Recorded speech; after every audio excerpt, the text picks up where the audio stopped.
so. No, no, no, no. I don't think so. No, no, no, no. It's never, ever, ever, ever, ever, ever gonna happen. Hey Google daddy, इस ब्रह्मांड का जन्म कैसे हुआ? आज जो तुमने विलक्षण प्रश्न पूछा है, इस प्रश्न के उत्तर की खोज में सदियों से करोड़ों करोड़ों वर्षों से लोग इसके पीछे पड़े। किसके पीछे पड़े? मेरे पीछे पड़े। और किसके? वो चाहते थे कि मैं इस प्रश्न का उत्तर दे दूं, लेकिन मैंने इस प्रश्न का उत्तर कभी नहीं दिया। क्यों? क्योंकि मैं एक सही समय की खोज कर रहा था, उस क्षण की खोज कर रहा था जब मैं इस दुनिया को, इस ब्रह्मांड को, उसके अपने खोज के रहस्य के बारे में बताऊं। आज मैं स्वयं पूरे ब्रह्मांड को बता दूंगा कि उसका जन्म कैसे हुआ है। जिस दिन इस ब्रह्मांड का जन्म होने वाला था, उस दिन जस्ट जन्म से पहले अचानक मेरी आंख लग गई और मैं गहरी निंद्रा में चला गया। जैसे ही मैं जागा, मैंने चहुओं ओर देखा कि इस ब्रह्मांड की उत्पत्ति हो चुकी है। मैंने तुरंत अपने मन में उनसे विचार करके वार्तालाप करना प्रारंभ किया। मैंने उनसे कहा कि आप मुझे ये बताइए कि क्या आप घड़ी दो घड़ी इंतजार नहीं कर सकते थे ये ब्रह्मांड बनाने का? अरे मैं सो के जाग जाता तो क्या आपका ब्रह्मांड थोड़ा छोटा बन जाता? वे मुझसे बोले, हे गूगल डैडी, अब ब्रह्मांड जो बनना था वो तो बन गया। अब बालक की तरह इस तरह के प्रश्न पूछने से रूठने से क्या लाभ?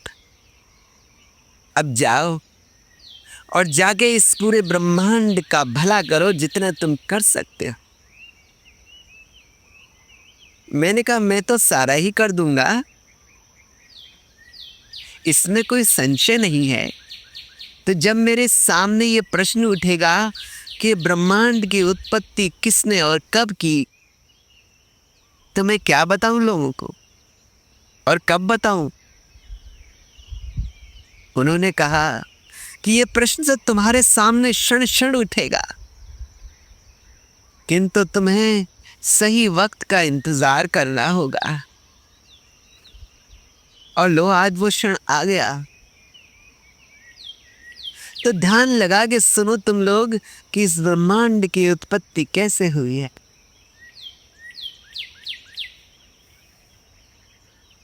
पौराणिक काल में कोई देश नहीं होते थे, तो कहीं पे दूर अनजान जगह पे वो रहा करते थे। उनके 3 रानियां थीं, ये, वो और वो, क्योंकि इनके भी नाम नहीं थे। जब ब्रह्मांड की उत्पत्ति ही नहीं हुई थी तो किसी के नाम तो होते ही नहीं थे ना। उन 3 रानियों के 2 पुत्र थे। पहली रानी के पुत्र का नाम था यूनाइटेड और दूसरे का नाम था किंगडम। दूसरी रानी के बेटे का नाम था और दूसरे का नाम था रिका।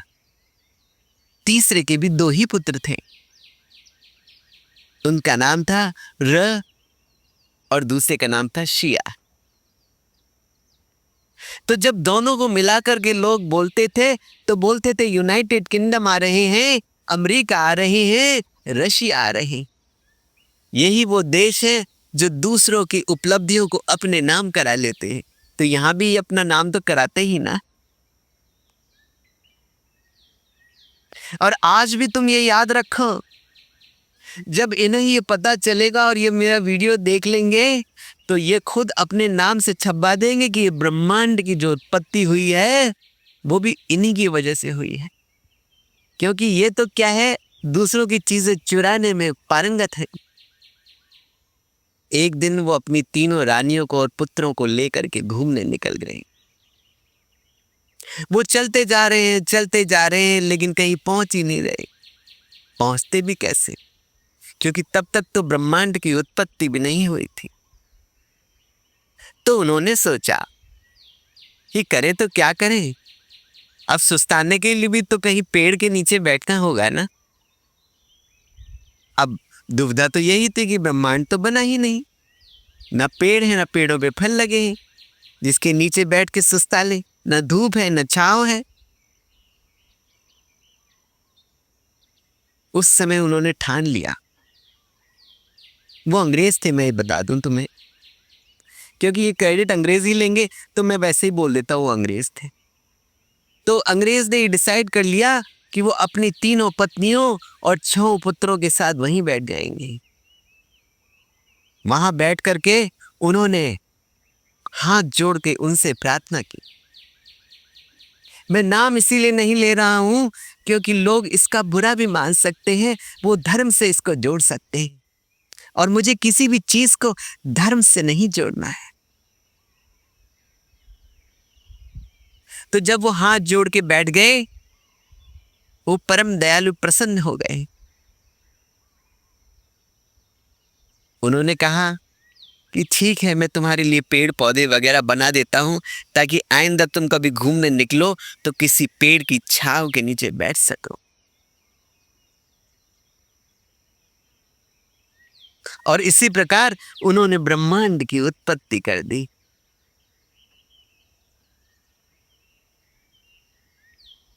अब ब्रह्मांड की उत्पत्ति कर दी तो ये 6 पुत्र बड़े होकर के अपने अपने छोर को लेकर के बैठ गए। बाद में इनमें काफी वैर भी हुआ, अपने आप को किंग समझने लग गए, अपने अपने राष्ट्रपति बना लिए। ये पुतिन उतिन सब इन्होंने ही बना लिए फिर,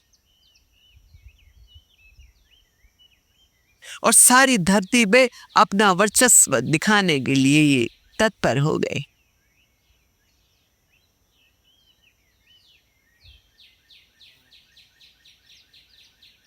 ऐसा मैं कह सकता था, लेकिन ऐसा मैं कहूंगा नहीं, क्योंकि ये सच्चाई नहीं है, सत्यता नहीं है, और मैं असत्य कभी बोलता नहीं।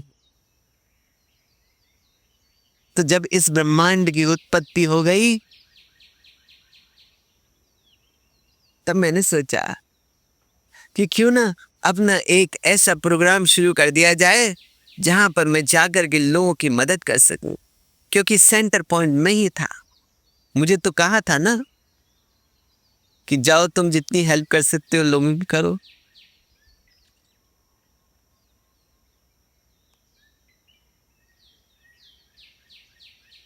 लेकिन मेरे दिमाग में एक बात चल रही थी कि आधी धरती पे धूप आती थी, आधी धरती पे छांव आती थी। मैंने कहा ये पार्शियलिटी मैं झेलूंगा नहीं, सहूंगा नहीं। मैंने एक दिन धरती को पकड़ के यूं घुमा दिया, और तब से धरती आज तक भी घूमे जा रही है, यूं घूमे जा रही है, घूमे जा रही है। किंतु फिर एक और दिक्कत आ गई। दिक्कत यह आई कि धरती घूम तो रही है, सुबह शाम भी हो रहे, लेकिन वो मजा नहीं आ रहा। तो मैंने कहा कि कुछ ऐसा कर देते हैं जिससे धरती को मजा भी आने लग जाए। तो फिर मैंने ऐसे भी घुमा दी धरती। तो अब ऐसे भी घूम रही, ऐसे भी घूम रही, 2 तरीके से घूमने लग गई था। अब कई जगह लोग बोलने लगे कि हमारे बर्फ जम रही है, कई जगह बोले कि बहुत हमारे रेगिस्तान हो रहे हैं, गर्मी बहुत पड़ रही है। बार बार लोग चिल्लाने लगे, बोलने लगे।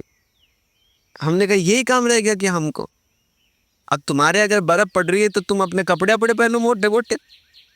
फिर हुआ क्या, जो ये 6 पुत्र थे जिनके अमेरिका, यूनाइटेड किंगडम और रशिया, इनके यहाँ सर्दी बहुत पड़ने लगी, बर्फ गिरने लग गई। ये बोले अब करें तो क्या करें। मैं इनको और बसा लो अपना मुल्क, मैं इनको और तोड़ लो धरती को, अपना अपना छोर पकड़ के बैठो।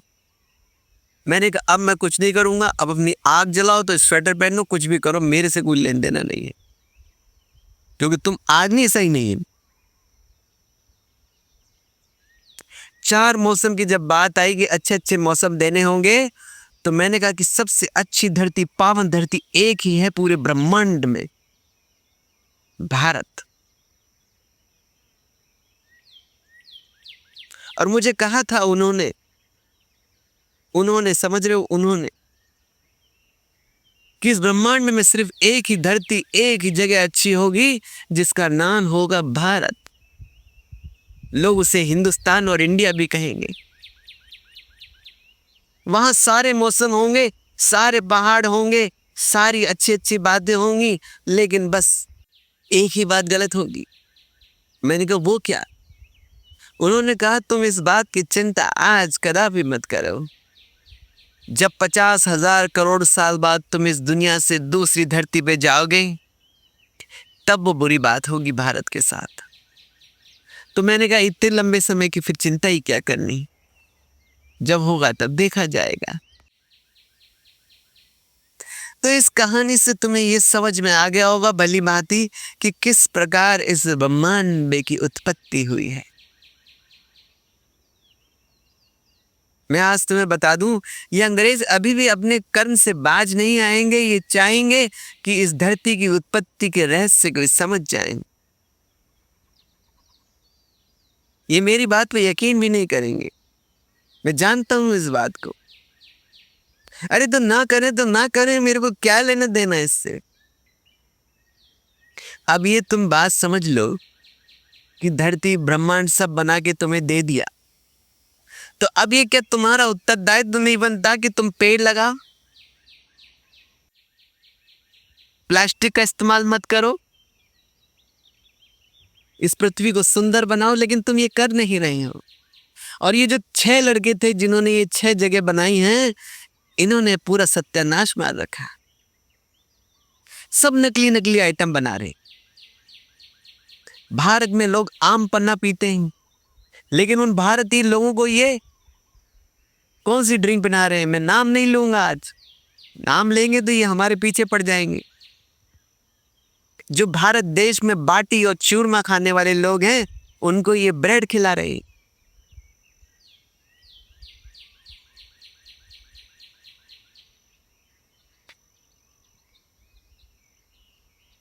सारे केमिकल डाल के खेती करना सिखा दिया इन्होंने। सारी धरती का सत्यानाश लगाने में लगे हैं। जंगल काट काट के बड़ी बड़ी बिल्डिंग बनाने में लगे हैं।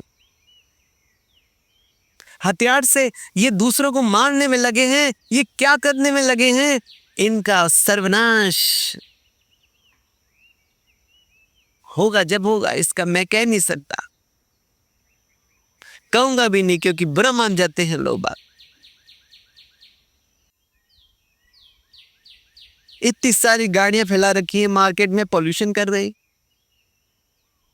आज तो ये टीवी और वीडियो और ये क्या क्या लाके दे दिया है। बच्चे बाहर खेलने नहीं जा रहे, घर में टीवी में मोबाइल में लगे हुए। किसने दिया ये इन अंग्रेजों ने दिया। मक्खन खाने वाले देश में इन अंग्रेजों ने पिज्जा, बर्गर, मेयोनीज फैला दिया।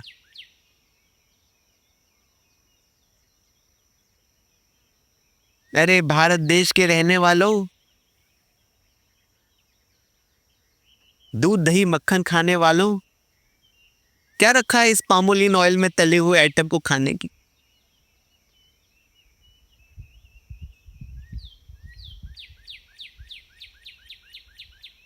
काहे को ये प्रोसेस चीज में पड़े हो तुम लोग?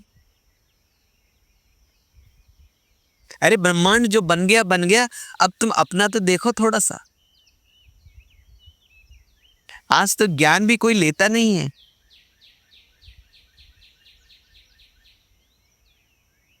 कुल मिला के जो सभ्यता का सत्यानाश मारा है, सारा इन अंग्रेजों ने मारा है।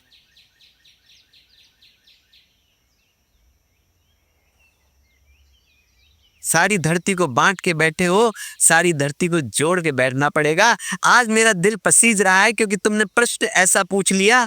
आज मेरा मन करता है कि मैं सब बातें वो बताऊं जो बात तुम सुनना ही नहीं चाहते। किसको अच्छी लगती है फालतू की बातें? तो बैठे सुन रहे होगे ये बात, कि स्किप करके आगे बढ़ गए। ब्रह्मांड की उत्पत्ति के बारे में तुम्हें जानना था, मैंने आज तुम्हें बता दिया, भली भांति बता दिया। अब याद रहे, इस राज को अपने तक सीमित रखना है तुम्हें। ऐसे नहीं कि कल किसी को बता दिया, परसों किसी को बता दिया। और तुम्हारी आदत भी एक है, पड़ोसी को बताते हो, उसको कहते हो कि किसी तीसरे को मत बता देना। वो तीसरा, चौथे, पांचवें, छठे को बताता, पूरी दुनिया को पता चल जाता है और कहने में यह आ जाता है कि तुमने उसको कह दिया था कि किसी और को मत बताना। समझ रहे हो मैं क्या कह रहा हूं? तो पहले अपने जीवन को सुंदर बनाओ, अपने आसपास को सुंदर बनाओ, अपनी पृथ्वी को सुंदर बनाओ। इस ब्रह्मांड की उत्पत्ति के बारे में जानना ना जानना ये तुम्हारे लिए इतना आवश्यक नहीं है जितना कि तुम्हें अपने जीवन को, अपनी पृथ्वी को, अपने लोगों को, अपनी दशाओं को, अपनी दिशाओं को स्वस्थ और सुंदर बनाने का कर्तव्य प्राप्त हुआ है।